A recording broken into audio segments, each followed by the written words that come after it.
Okay, so look, it's 12:30. We're bang on time, so we might just quickly start because we've only got 45 minutes. But firstly, I just want to introduce everybody and say thank you for coming along to those that have taken the time out of their day. My name is Dee France. I manage the Thrive Wellbeing Hub here at the Institute, and look, this is a tricky topic, and it can be a tricky topic for people. So I just wanted to quickly signpost the fact that Thrive Wellbeing Hub is there for your use, and it's a free service. Obviously, we have Jigsaw here as well, which is wonderful, and they have their own suite of services. So look, there's lots of support here. I think that's the key thing.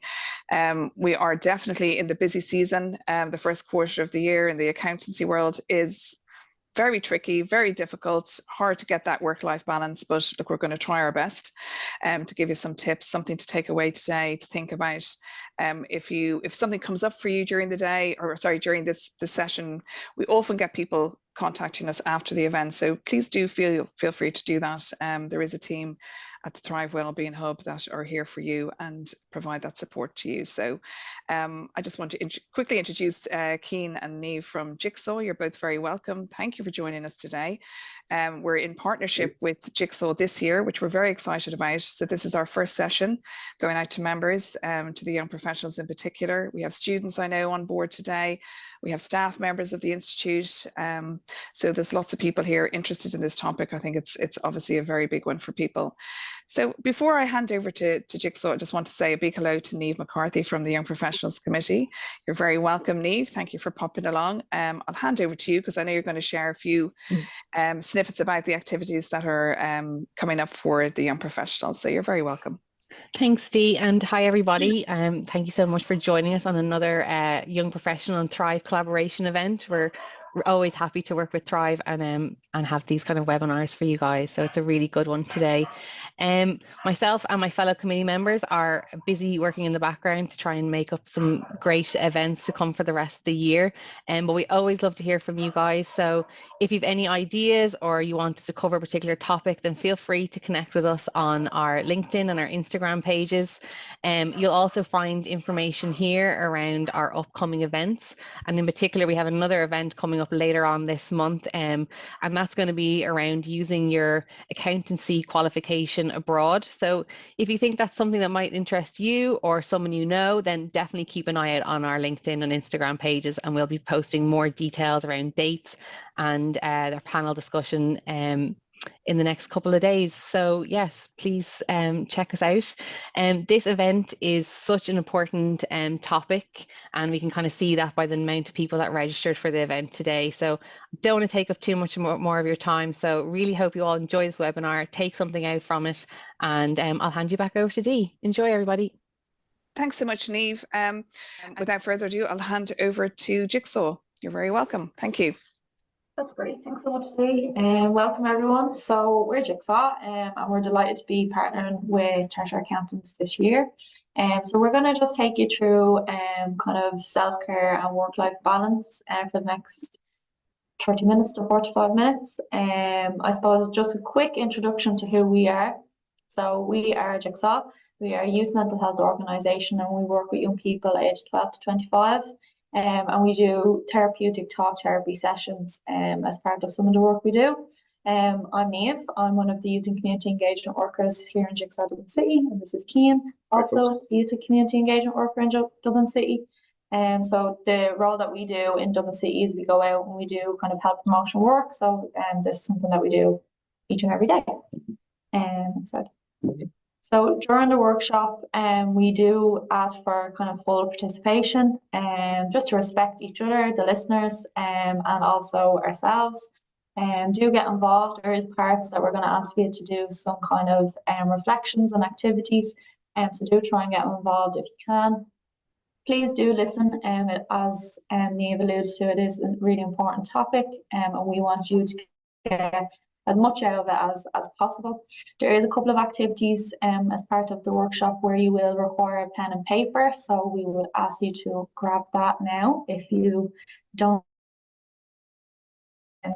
It is a space that we would talk about confidentiality, so this kind of comes in three parts. This space is not a space for personal disclosures around your own mental health. If you are talking or chatting to one another after the workshop, just be aware of not giving kind of identifying information to one another, and only share what you feel comfortable in. We are going to have a Q&A at the very end, so just share what you feel comfortable with. We would ask to keep your cameras and mics off until the end. I'm not sure if you'll have the ability to put your mic on at the end, but do get involved in the Q&A at the very end if you have any questions. So we're going to obviously have a quick look at what mental health actually is. I suppose the best way to do this is we have our own video in Jigsaw that explains mental health and kind of our approach to youth mental health in particular. While you watch the video, have kind of in the back of your head, think of these questions. So is there anything that you enjoyed in the video? Is there any kind of methodologies or images that you really liked, or something that you maybe didn't expect a mental health organisation to describe mental health as? So we're going to play a video now. Mental health is something we all have. It includes our thoughts and feelings about ourselves and others, how we relate to other people, how we function day to day, and how we cope with the ups and downs of life. Having good mental health is not about having no mental health problems. It's about feeling good enough about ourselves, being able to do the things that matter to us, and having the resilience to deal with the difficult situations we all experience in life. When talking about our mental health, it can be useful for us to think of it like a scale. Our mental health scale will move towards good or poor mental health, depending on what's going on in our lives and the supports we have around us. There are things that can challenge our mental health and shift the balance of our mental health scale. These challenges can come and go over time. They may be brief or may last for many years. They can leave us feeling stressed, sad, worried, lonely, overwhelmed. Mental health difficulties rarely just have one cause. They're often an understandable response to having to deal with the circumstances of our lives and things that have happened to us in the past. While there are things that challenge our mental health, there are also things that can support it too. These things won't necessarily prevent challenges to our mental health, but they can help us cope with what life throws at us. They can help us achieve balance in our mental health scale. Mental health can be complex because our experience of it is personal and unique. But we know that the more we normalize conversations about our mental health, the easier it will be for young people and adults to seek the support they need when they need it.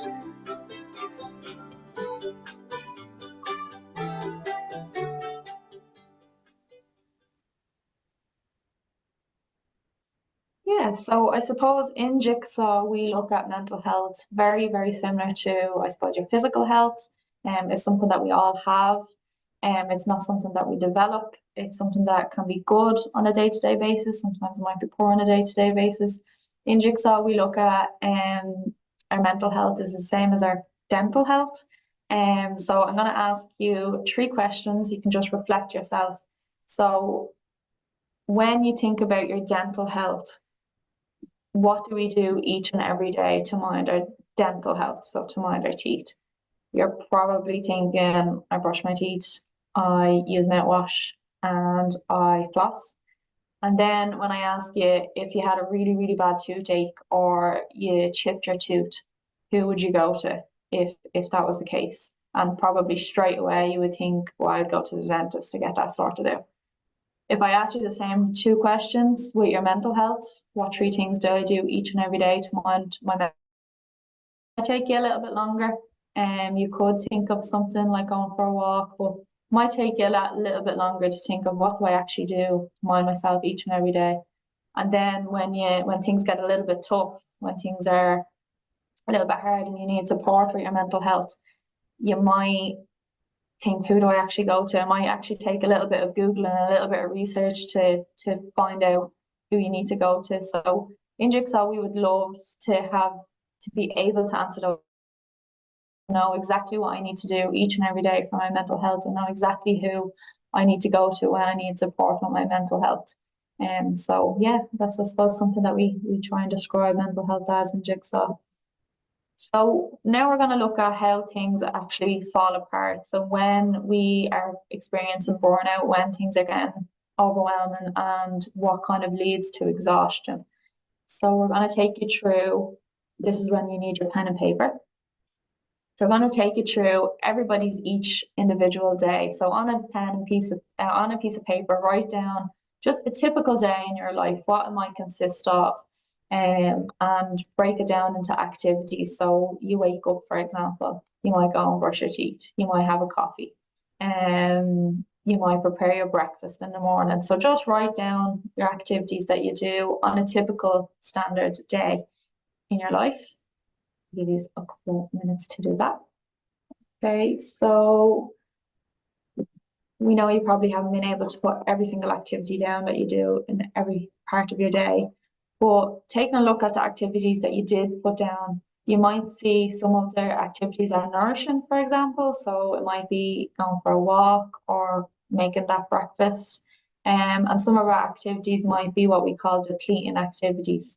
And this could be, for example, getting home late from work and ordering a takeaway, for example.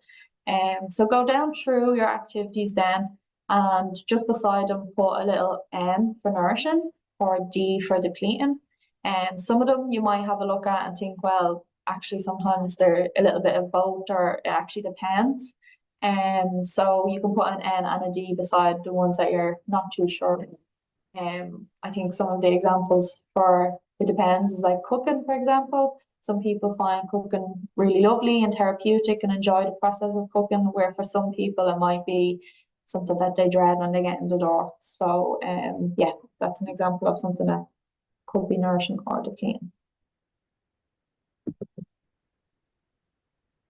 So once we have done that, we're going to leave that to the side for the time being, and leave our nourishing and depleting activities to the side, and we're going to talk about when things actually get exhausting. So what actually occurs when we become exhausted.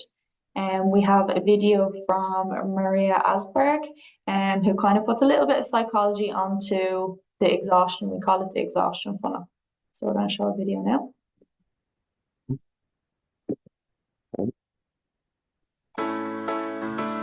The exhaustion funnel. The exhaustion funnel was developed by Professor Maria Asberg in Stockholm as a way to explain exhaustion. The top of the funnel represents a balanced life, and the bottom represents exhaustion. The width of the funnel represents the amount of activities that we do in our everyday lives. The widest point, or the very top of the funnel, represents a full and balanced life, a mixture of nourishing and depleting activities. That's all well and good, but what happens when things get busy? We might be at the top of the funnel, but when things get busy, we start to drop things. So for example, you have a deadline at work, so you work later.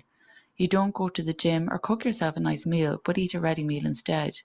Because you feel tired, you have an extra cup of coffee and a Mars bar just to help you keep going. Every now and then this is fine, but over time, if this continues into a pattern or a long period of time, we can develop sleep problems, a lack of energy, and start feeling guilty because we are not spending time with the people we want to or care about, and things become a chore for us. We might start feeling aches and pains because we are not getting the exercise that usually helps us. We can experience a joylessness in our lives, and we might be feeling down. Things that usually nourish us, like going for dinner or meeting friends, can feel like a chore. This eventually leads to exhaustion.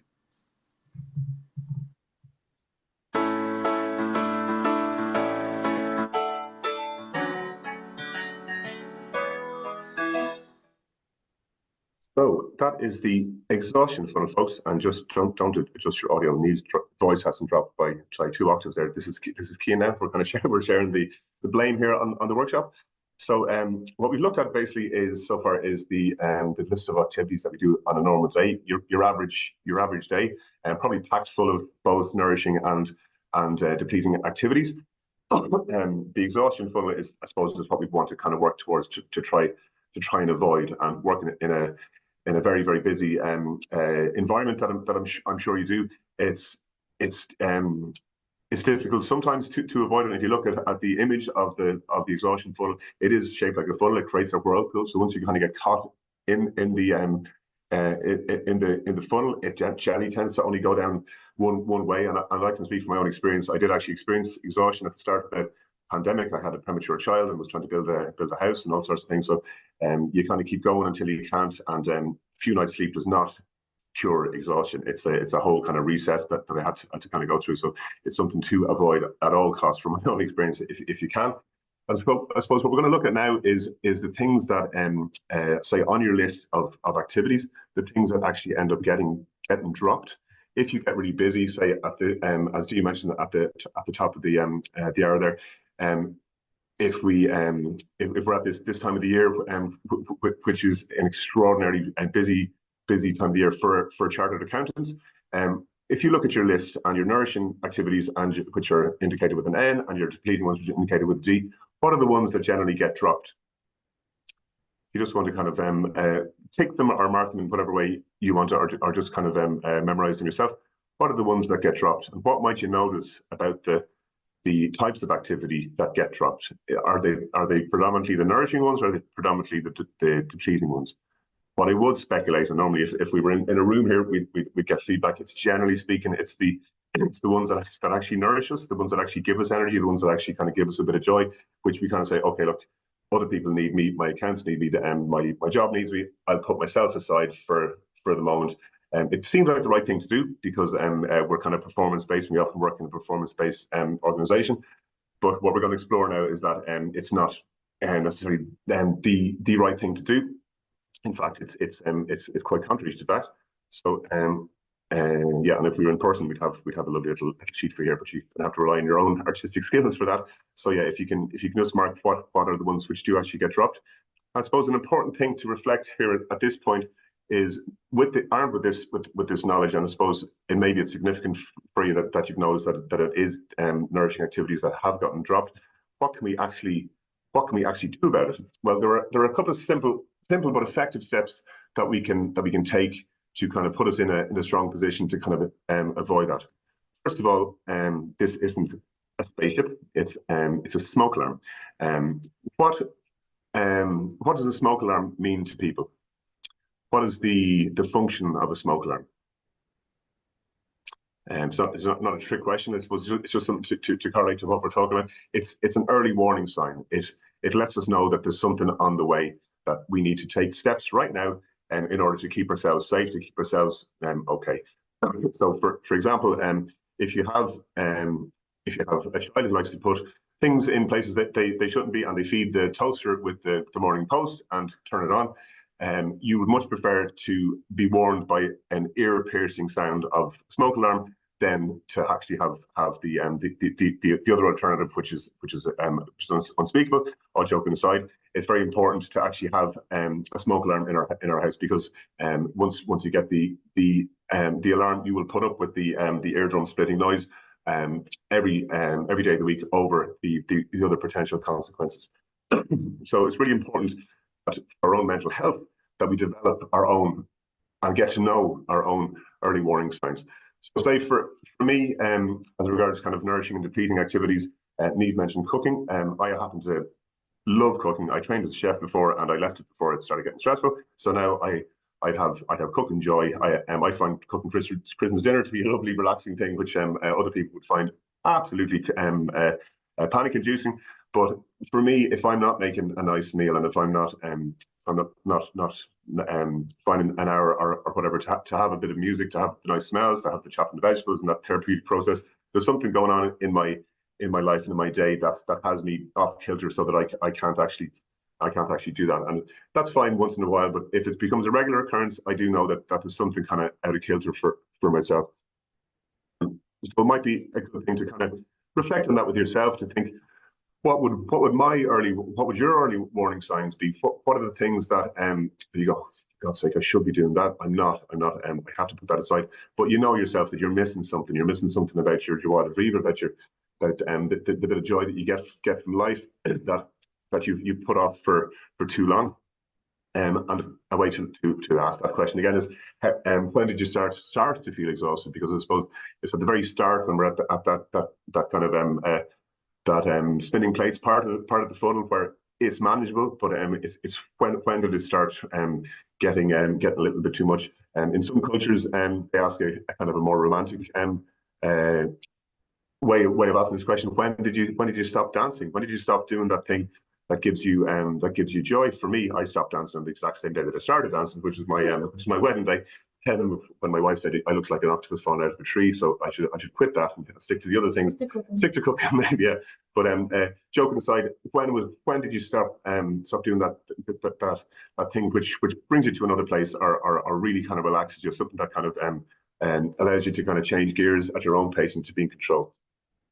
Because exhaustion, it really saps and drains your capacity and your ability to make decisions. And I'm positive that working as chartered accountants, your clients, your organizations rely on your capacity to make really good decisions really quickly and to move on from them and trust that they have been made really, really well.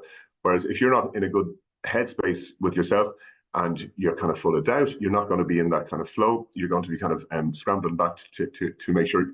And you know yourself, if you make a mistake on an account at the start of an algorithm or something similar to that, it's going to just spring up further on and create more complications. So what we would say, Jigsaw, is it's so important to look after yourself, especially when you need to look after something else or somebody else or somebody else is relying on you. The most important person in that equation is you and how you are and how you are feeling and how you are looking after yourself. What we're going to look at really briefly now is, I suppose, self-care activities, things that people kind of do to look after themselves. Other people have given us their, I suppose, list of nourishing activities, things that they kind of have as their go-to for looking after themselves. So this was a combination of staff in Jigsaw and a school in Beaumont who told us this. Mind myself. I have to think about that actually. The dentist, the doctor, all say you neglect yourself, and I don't mind my health and my mind either. But I intend to. When I think about self-care, I have to give it a bit of thought. I love to have time. And it's surprising, even old people don't get time. I think of myself as a pizza. I'm a bit of a mother, a bit of a daughter, a bit of a sister, a bit of an aunt, a bit of an uncle. They're all slices in a pizza. And that's the way I think of myself. And I don't think I have a slice for myself. I wouldn't be a snappy kind of a person. So for me, if I start kind of being snappy or kind of sharp with someone, it's usually a sign that it's time for me to take a step back and do things that kind of relax me. Some of the things I do to look after myself would be exercise based. I like physical activity. I like to play ball. I have a lovely little dog and I like to take her where she takes me for walks. I like trying new hobbies, play video games, and try new sports. I just picked up longboard as a new hobby. I like to go and lift weights. Looking after the garden. So music is a big one of them. I love to listen to music. So I love photography. I really enjoy dancing. Writing takes me right out of this world. I play roller derby. I play golf, I run. I do a bit of body workout, sit-ups, press-ups. And I try and do as much exercise as possible. Watching comedies is also really invaluable, and kind of the bolder the better sometimes. Ukulele. I read, I like to bake and cook. Maybe 10 minutes meditation. And then also talking to people, you know, not being isolated, not wandering around on my own with difficulties. If you get up, smile and interact with people, I think that's the key. I feel a lot lighter than I did when I started because it's taken away all the stress, the anger. I find that really helps me to de-stress. I didn't think about it as that I'm de-stressing. It's just something I get lost in. To keep trying new stuff, learn new stuff and meet new people. And just having fun. The more and more I've been in this work, the more I realise I need to have fun. There are 7 billion people in the world, and there are 7 billion ways for people to re-energize themselves, to reconnect with themselves. And the trick is knowing what works for you. because I think reconnecting with ourselves is so important. If we don't know who we are, we're not really, and we're not connected and centered in who we are, I don't think we're much able to help others connect with themselves. So that was Tony Bates, actually the founder of Jigsaw, at the end there, who kind of capped off that piece. Hopefully that was a nice little reflection to see other things that people kind of use to kind of mind themselves, to kind of either use, I suppose, as a solution to not feeling great, or as a preemptive strike to kind of say, well, if I do this regularly, it's the thing which kind of keeps me kind of at a kind of reasonable middle, at a kind of contented kind of middle ground. We have a framework, I suppose, that we use with young people and adults alike, called the 5 a day for mental health. The 5 a day for mental health. You might recognise the 5 a day from, I suppose, physical health. 5 portions of fruit and vegetables to keep us kind of on an even keel from a physical point of view. We have appropriated the 5 a day for mental health, based on the Foresight report in 2008. That there are 5 everyday things that we can incorporate into our everyday lives that kind of help to kind of keep us keep our mental health at a reasonable kind of level. Not that it's a solution to mental health difficulties as such, but it's more maintenance than it's like the brushing of the teeth as opposed to going to the dentist kind of thing. So it's a thing to look after ourselves. We have connect, we have be active, take notice, learn, and give. And we have a little video here to explain that just before I pass you back over to me. A second.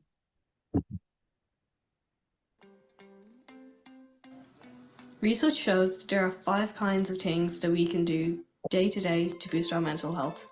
These are connect, take notice, keep learning, give, and be active. In Jigsaw, these are called the 5 a day for mental health. Connect. This means reaching out to those around you. Building and maintaining these relationships with others is key to making us feel good about ourselves. Be active. Healthy body, healthy mind is true. Physical activity helps reduce stress and boosts our energy levels. The release of endorphins can help improve mood. This can be from any form of movement, sport, dancing, yoga, or walking with a friend. Everyone can find what works for them. Keep learning. Learning new things in ways that we enjoy can increase our self-esteem and satisfaction in life. You might also like to learn a new skill or learn about people and places that interest you. Take notice. We all spend a lot of time thinking about something that happened in the past or might happen in the future, but it's important to bring our attention to the present some of the time. Notice what is happening in the here and now. Mindfulness can help. Notice what you see or hear around you. Notice your thoughts and feelings. Find ways to take time out and relax. Give. Giving to others can fill us with a sense of purpose and help us to build a sense of connection. It can also boost our self-esteem. It can be simple as giving a smile or a compliment. We can give help and information to someone in need, or volunteer our time and skills in ways that are meaningful to us. What 5 a day do you do?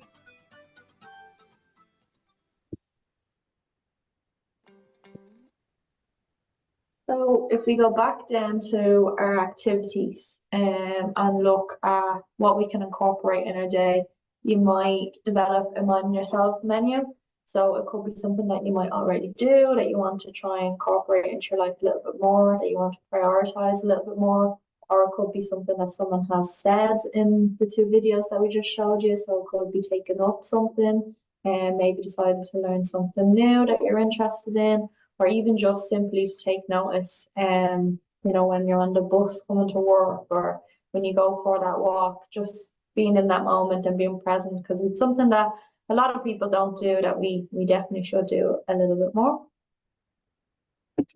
So that's your menu that you can take away with you. So design your own menu to look after yourself, and obviously put the things that you enjoy. If you absolutely hate going to the gym and it's a big stress in your life and you don't enjoy that type of physical activity, don't do that. Find something that you really enjoy and that you can maintain and keep going with. So I suppose that's kind of our workshop wrapped up. It obviously is very, very shortened with the amount of time we could talk about exhaustion and myself for a very, very long time. I suppose it is important that we talk about who we are and how to access our service. As many of you will be able to access it if the needs comes to that. So there's a couple of different ways that you can refer into Jigsaw. As I said before, Jigsaw is up to 25 years of age.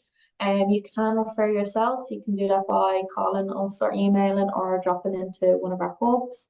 You can get a referral by a professional as well. So we would get a number of referrals from our GPs also. And you can find a referral form on our jigsaw.ie as well.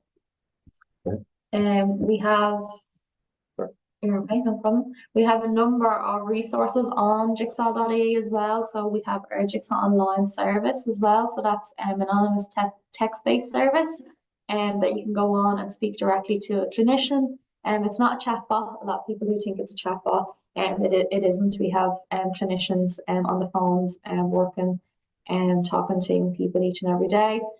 We also do have our group chats as well. That happens weekly. I think they're at about 4 o'clock at the moment, but they're looking at changing that, and it's usually a topic-based chat.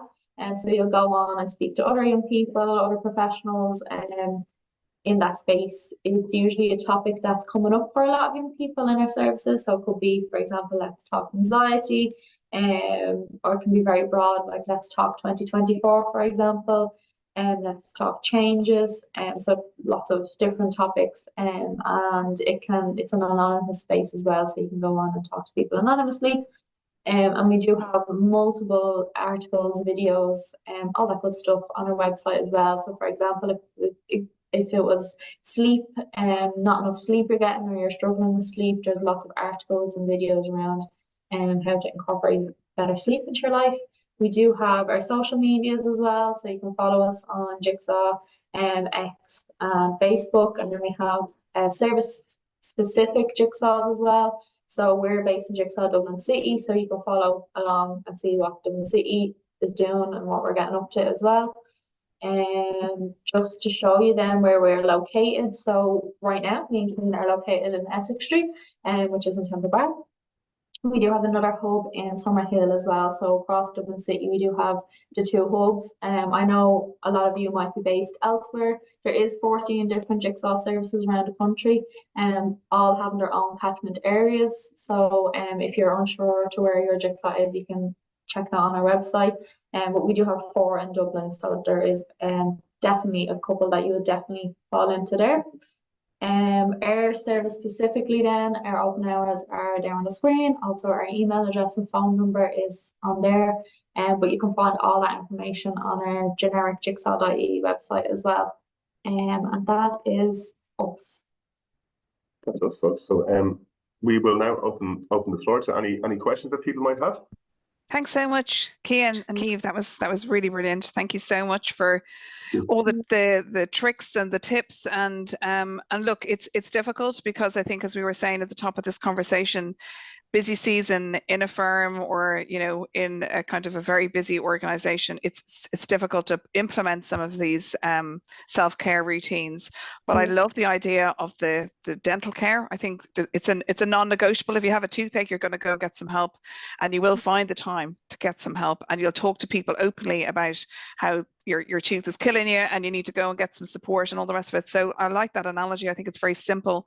Yeah. I think that also, just to point out before we get to the questions, that this is also the service that you provide is fantastic for parents, because with any of the parents that are on the call today, it's a very, very difficult area to navigate. You don't want to be overstepping the mark. To have somewhere that you can signpost for your child to go to, and you are all qualified and very expertise in how to deal with the issues that might come up. Sometimes really scary issues for parents. We hear about that from the Thrive point of view, with members and students getting in contact with us, not about themselves, but how do they deal with issues that come up for their kids. And look, it's a very scary place to be. So I do think that's really important to call that out, because that can obviously be adding to your own stress if you're having a very difficult work-life, non-existent work-life balance or whatever, but then compounded by the fact that you're trying to deal with your kids' issues as well, and giving them the right support and not taking the wrong step. I think it's really great to have the experts at the other end of the line. So that's important to call out. So look, we were actually just talking beforehand, and a question has come in. I just an anonymous question here about, so what happens? So you're obviously you're in a very busy, busy season or whatever in your firm or your organization, and you know that the wheels are starting to come off, that kind of smoke alarm has gone off for you, and you know that you're struggling, but your manager might be resistant to supporting you, or you might just feel a bit embarrassed about kind of putting your hand up and looking for that support. So it would be great to just kind of hear from you guys, the experts, what can somebody do in that tricky situation where they may feel that they're the only one that might be struggling, and then to kind of feel that they have to put their hand up and let the team down, for instance. Yeah. Yeah, well, I suppose I think from my point of view, we talk about kind of what's in our control and what's outside of our control, and I think during busy times in work, sometimes that's not in our control, and busy times do come up for sure. And I think it's about prioritizing what we can control. So whether it be, making sure that you get that really healthy, hearty breakfast in before work, and that is definitely for sure in your control. And just prioritizing those kind of pieces in our life that we do have control over. Again, as well, when it might be a little bit embarrassing or, not so comfortable to go to your manager or supervisor and say that you need, to take a step back, or, there's a lot on your plate at the moment, but at the end of the day, they are human too. And, when you just communicate that with a manager, hopefully they will prioritize you in that situation as well over your work, So be brave and ask for what you need in that moment, Yeah. And one thing we just to add to that, and so what we say in Jigsaw is no problem is too small to share, as well. That it's often the things that we think, oh look, I don't want to burden somebody with that. It's those things that can eat away at us slowly and kind of be almost percolating in the background, unbeknownst to ourselves. So we'd always say, look, find a person who you trust, and whether that's a colleague, whether it's someone who is your supervisor or that kind of thing, because I'm sure that there are those spaces for people. But the key to it is find someone who you trust, who who has your back, who won't judge you, who won't throw it up on Instagram or whatever kind of thing. So to kind of trust the people around you, trust the people in your circle, and don't be afraid to just stick the hand up, even tentatively, because we often don't have the words for these things because it might be the first time we've had to kind of experience things. But trust the fact that other people with slightly more experience, they have probably gone through those things before, and the kind of steam that's left off when you do actually kind of take something out of your head or out of your heart and actually share it with someone. It is like the cliche: a problem shared is a problem to have. Like it's as simple as that. Don't keep it to yourself, because it can just get. Yeah, absolutely. And that's great advice. If the manager, if that might be a tricky relationship for you, or you feel that you might be judged, to just maybe go to, look at that peer-to-peer support, look at who else is around you in your team. Are they actually encountering the same issues? Is it a cultural issue within the small or the large organization? There might be some kind of psychological safety issues, where you don't feel that you can actually speak up. So it's to kind of explore some of those, but reach out to sometimes it just takes one person and one conversation to turn it around. So it's to pick that one person that you do trust. So I think that's really great advice. And I suppose for the managers that might be on this call today, that's, the managers are also, as you say, they're also human. They are also struggling with their own targets and deadlines and issues and personal lives and all the rest of it. So it's just to sort of say that there is a service here in the Institute, Thrive Wellbeing Hub. We get plenty of managers, we get lots of senior people, junior people that are just struggling generally, and just, pick up the phone or reach out to us. We can walk through the kind of the steps that you can take. We also have a recent manager toolkit that we've just launched through the Chartered Accountants Worldwide website as well. So there's some really kind of strategic kind of positionings of ways to help your team and yourself as well. So look, there's lots of support there, and it's really important to kind of reach out, as you say. So look, we don't really have time for many more questions, but you know where we are and you know where Jigsaw are. So I think it's fantastic to kind of have those kind of pointed out to you and signposted to you today, and we really appreciate yourselves coming on today from Jigsaw. Thank you so much, Cian and Niamh. Also from Niamh McCarthy from the Young Professionals, thanks so much for joining us as well. Thanks everybody for joining us today. Take care and see you the next time.